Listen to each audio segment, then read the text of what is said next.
Hello everybody, welcome back to my channel. I am your host, Darren James. Glad to be here with all of you guys here today. Hope you're all doing well, hope you're having a good day. Today, I'm talking about John Carpenter, the horror legend himself, who probably just gave like the best interview of his entire career, because the guy just basically just does not care about what he says or how he looks, which I think is personally brilliant. But with that being said, let's get on with today's episode, shall we? Okay, so recently, John Carpenter was in an interview with Insider, where the horror icon was told that he's often considered a master of the horror genre, but he wasn't really bothered at all when that was mentioned to him. His exact quote was, "That's nice," he said. "Sorry, I'm eating a popsicle." This is what I mean, like the guy just doesn't care. He doesn't care what he says, he doesn't care how he looks within an interview. He's just doing his own thing. He's just chilling, doing his own thing. Like, why wouldn't you be? Like, you're John Carpenter, for God's sakes. You've been in the business for a long, long time, and you could basically take any sort of approach you want within an interview. Good or bad, that's up for debate. But why would he care? You know what I mean? He's been around the business for so long. The interview is going to go, and what questions are going to be asked, and, you know, so on and so forth. So he carries on by saying, "Look, I'm not the master of anything," he added. "I just want to play video games and watch basketball. That's all I care about doing. I don't want to bother anybody." I think that's really cool right there. Like, he just wants to play video games and watch basketball. That's it. You know, he doesn't want to bother anybody about stupid opinions on, you know, who's the master of horror or who's the master of filmmaking and anything like that. He just wants to chill, play video games, watch basketball, eat a popsicle, and enjoy his time. You know, enjoy his private life, which is well earned in my opinion. I am very curious to know what kind of video games does he play. Is he an old school kind of guy? Is he a new school? Like, does he play like a PS5 console or an Xbox console? Is he more of a PC guy? I think I could see him being a little bit of a PC guy in my opinion. I can't say why because I don't really know why. But when I look at him, I think, well, he's probably more of a PC guy. He's kind of an old school approach to him, which is a good thing. That's not a bad thing at all. And I wonder what kind of games he likes to play and what some of his favourite games are as well. And I'm also interested in basketball. Like, I've watched some basketball in the past. I'm not a huge fan of it personally, but I'm curious to know what his favourite teams are in terms of basketball. What state does he or city does he root for when it comes to basketball? So that's really cool. I'm getting to know a little bit more about him without actually trying to get to know him, if that makes sense. He's just letting us into his world without actually trying to mean to. He's just being himself, being honest, while also giving no shits, which I think is rather cool. It does say here, John Carpenter plays the Halloween theme on Nintendo, so maybe he's more of a Nintendo kind of guy, who knows. And the Halloween theme for the Michael Myers movies is just phenomenal. One of the best scores there is, in my opinion. So Carpenter is currently promoting his upcoming TV series, John Carpenter's Serpent Screams, but it seems like he's not even too bothered to talk about that. "I made a little series," he explained. "If you don't like it, fuck off. If you do like it, I like you. So there you go." He's a man of few words, but I love it. He's got such a bluntness to him, where it's like, I can actually relate to this guy. Like, that's the sort of approach he has. Like, this guy just doesn't care. He'll say whatever he wants. If you like it, okay, cool. If you don't like it, well, that's fine too. I don't care. I'm happy doing my own thing. You know what I mean? Like, you requested this interview, so, you know, you snooze, you lose, I guess you could say. Thankfully, he did have a lot to say about horror in general, with Carpenter explaining that it's always about creating a good story at the heart of it. The thing that matters in a horror movie, most of all, forget everything else. It's a great story, he said. "I don't care about final kills or jump scares or anything else. That's all secondary," which I completely agree with.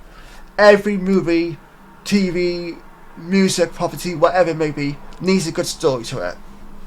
Because that's what people gravitate towards most. It's a story. Everything else just sort of blends in with the movie or, you know, the property you're working on. If you haven't got a good story, no one's going to care. It's just how it is. Story matters beyond anything else. Period. End of sentence. That's all secondary, he said. That's all besides the point. Good story is what horror is all about. That's what I searched the world for. That's what I try to do. Carpenter mentioned that some of his favourite horror directors include Jordan Peele and David Gordon Green. He also has a good idea why horror movies are finally being taken more seriously. He says, "Look, horror movies have been around since the beginning of cinema, 100 years ago." He said, "The origins of cinema are in horror, and mainly because it is very cinematic and audiences love to be scared," which is very true. "And it's always been with us. Every generation, a director will come along, a producer will come along, and reinvent the horror film. Look back at the Depression era. Out came Dracula. It was a huge sensation, followed by Frankenstein, also a huge sensation. Why were these movies a sensation?" he posed. "Because they spoke to people of the generation who were going through a tough time." Then later, horror changed again. It evolved, the generation changes. And I think a turning point for horror was Psycho back in 1960. Alfred Hitchcock, he really changed it. And then later there were other turns. I remember seeing The Night of the Living Dead in 1968. It was a huge turn for horror. Later was the Texas Chainsaw Massacre, massive turn for horror. So these things happen and they are generational.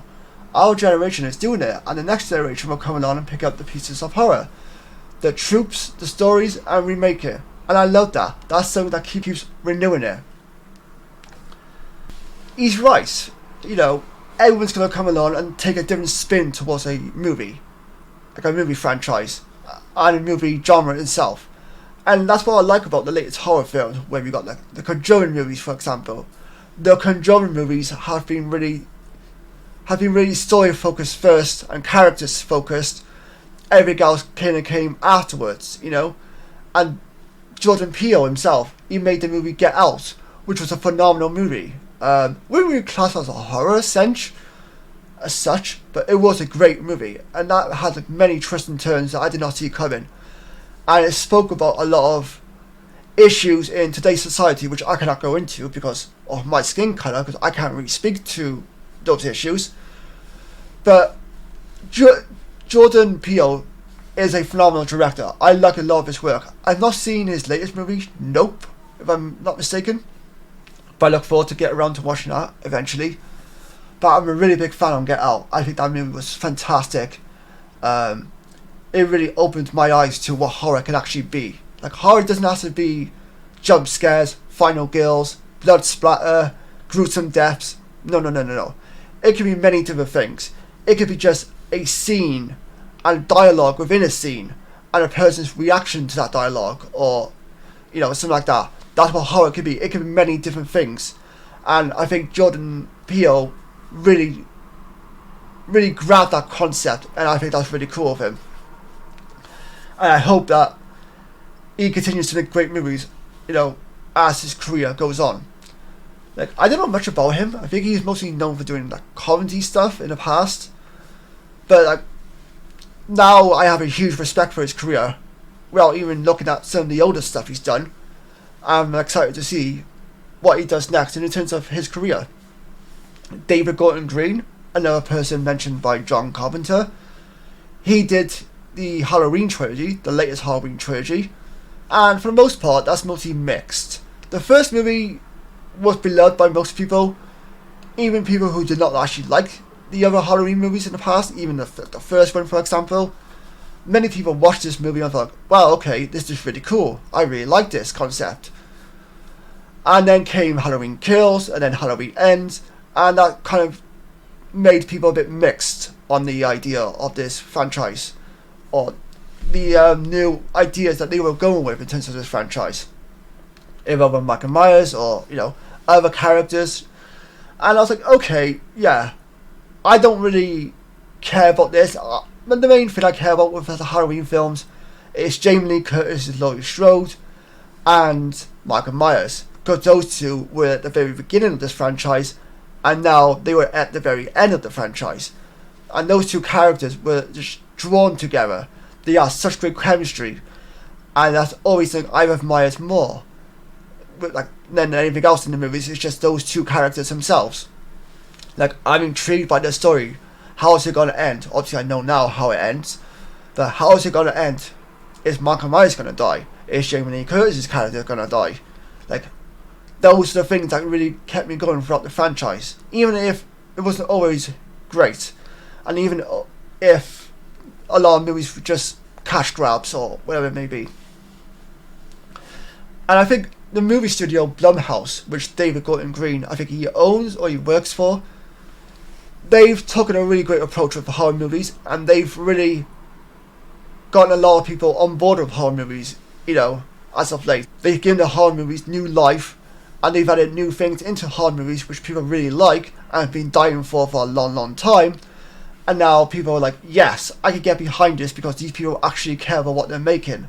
It's not just some crappy crash grab, or cash grab rather. It's actually real time being put into these movies and real focus being put into these movies. And they're made for dirt cheap as well for the most part. So it's easy to make the money back as well, which is really cool. And like I said about John Carpenter, this guy just seems like a cool dude. He kind of reminds me of Harrison Ford a little bit. If any of you have seen like a recent Harrison Ford interview over the last couple of years, the guy just does not care. He'll say whatever he wants within an interview. If you like it, fine. If you don't, cool. He just does not care. The thing about interviews is like, especially if you're an actor, writer, director, whatever it may be, you're known, like, when it comes to interviews, you're going to get asked the same question over and over in every single different interview, no matter who interviews you. What's it like working with this person? What's it like working on this project? Can you talk to me about this past project you did like many years ago? Like, no, I'm here promoting the project that I'm making right now, not about a movie I made 10 decades ago, whatever it may be. Like, Harrison Ford does not want to answer questions about Star Wars every single interview that he's in. He's done with that. He made a lot of money from those franchises, and he had a great career thanks to the Star Wars movies, but he doesn't want to talk about it for the rest of his life. You know what I mean? He's kind of over it. He appreciates those movies, he appreciates what they helped him do in terms of his career, and how they helped his career grow, but that's about it, He doesn't want to keep talking about these movies over and over and over again. And I feel like that's the same way with John Carpenter. He knows the kind of questions he's going to get asked. He knows what kind of approach is going to be taken in every single interview. The man's just like, ugh, I've been doing it for so long, like, I don't know, 50 plus years, whatever it may be. I'm done with it. I just want to chill. I want to play video games. I want to watch basketball. I want to eat a popsicle. And I just want to enjoy what I do. That's it. If people like it, great. If they don't, oh well. It is what it is. But I'd like to know your guys' thoughts on this. Do you think John Carpenter has been a little bit grumpy? Do you like the sort of approach he had in this interview? Do you have a favourite horror movie from John Carpenter? Or just a favourite horror movie in general? We are approaching Halloween, which will be next Tuesday at the time of this recording. So I hope you guys have a great Halloween. I hope you have great plans planned for Halloween. But with that being said, thank you very much for listening / watching. Hope you guys have a great rest of your day. Until next time, take care, stay safe, and I'll see you guys next time. Bye